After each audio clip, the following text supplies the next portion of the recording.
वाले मामले को लेकर के ये डाल के आए हैं, क्या जताना चाहते हैं? क्या सरकार को पता नहीं है जो आप ये गले में माला डाल के आए? बिल्कुल सरकार सो रही है, तभी तो इतनी बड़ी फैक्ट्री चल रही थी। 20 साल सरकार है, सरकार में क्यों नहीं कार्रवाई की गई? वहाँ के नेता, वहाँ के अधिकारियों ने क्यों कार्रवाई नहीं की? कलेक्टर एसपी क्या कर रहे थे? कमिश्नर क्या कर रहे थे? वहाँ का थानेदार क्या कर रहा था? जिस थाने में है सब पे कार्रवाई होना चाहिए और एफआईआर होना चाहिए इनके ऊपर। थाने पे भी एफआईआर होना चाहिए। थाने के पास में ये फैक्ट्री चल रही थी और मेन रोड पे चल रही थी, इसलिए ये सफिशिएंट नहीं, ट्रांसफर करना कोई सॉल्यूशन नहीं होता है। कार्रवाई करें, क्योंकि लोगों की जान गई है, लोगों मारे गए हैं, लोगों के साथ अत्याचार हुआ है, लोगों का मकान पूरे खत्म हो गए हैं, जीवन खत्म हो गया, कई के पिताजी चले गए, किसी के लड़का चला गया, कोई बूढ़ी माँ बची है। तो इस सबको मुआवजा प्रॉपर मिलना चाहिए। 4 लाख में होगा क्या?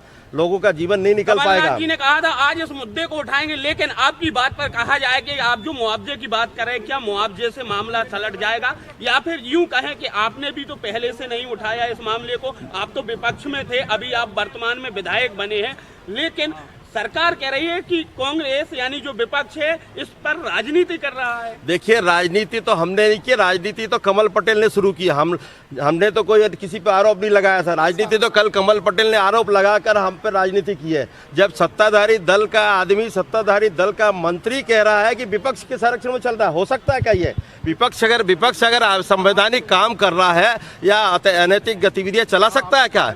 सत्ता पक्ष चलाता है और सत्ता पक्ष कमल पटेल इन्वॉल्व था। अपनी बचत के लिए हम लोग को आरोप लगाया आज, इसलिए हमको ये सब चीजें करना पड़ रहा। आज स्थगन है, बिल्कुल हम लोग लड़ेंगे और सरकार से मांग करेंगे। उमंग सिंगार जी ने आरोप लगाया था कल के बीजेपी के कुछ मंत्री और कुछ बड़े नेताओं का संरक्षण है, उसमें पैसा भी उनका लगाए।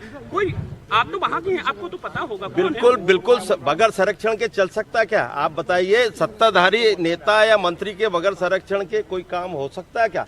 वहाँ हरदा में खुला जुआ सट्टा बिक रहा है, शराब बिक रही है, किराने की दुकानों पे शराब मिल रही है, इस तरह की पूरी गतिविधियां हो रही है। और 2 महीने से मैं विधायक बना हूँ, तब से मैं चिल्ला रहा हूँ। मैंने गांधी जी के सामने धरना भी दिया, वहाँ सब चीजें कर रहे हैं। इसके बाद भी वहाँ जू नहीं रेंग रही थी और ये इतनी बड़ी घटना हो गई है। इसके लिए मैंने पहले भी गांधी जी के सामने धरना भी दिया था कि इनको सद्बुद्धि दे, अधिकारियों को सद्बुद्धि दे, भाजपा के नेताओं को सद्बुद्धि दे, ये गतिविधियां, अनैतिक गतिविधियां बंद हो, पर नहीं हो रही थी। अभी सट्टा जुआ भी बड़ा खुल के चल रहा है वहाँ, खुला, और दारू भी बिक रही खुली। और ये घटना, ये फैक्ट्री खुली चल रही थी, ये देख लो, ये घटना हो गई आपके सामने।